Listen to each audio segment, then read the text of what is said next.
The Las Vegas burger is bold, flashy, and unforgettable, just like the city itself.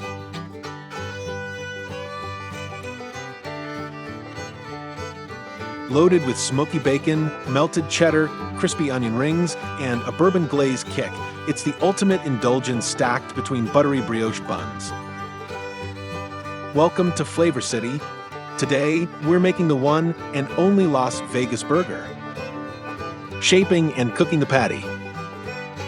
Start with 200 grams of juicy ground beef, seasoned well with salt and pepper. Grill it up until perfectly seared and melt a slice of cheddar right on top. Onion ring and bacon.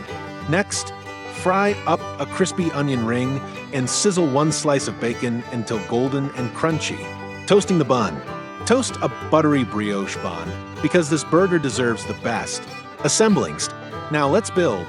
Chipotle mayo, lettuce, tomato, our cheesy patty, bacon, onion ring, and a drizzle of rich bourbon glaze. This is not just a burger, it's the Las Vegas experience in every bite.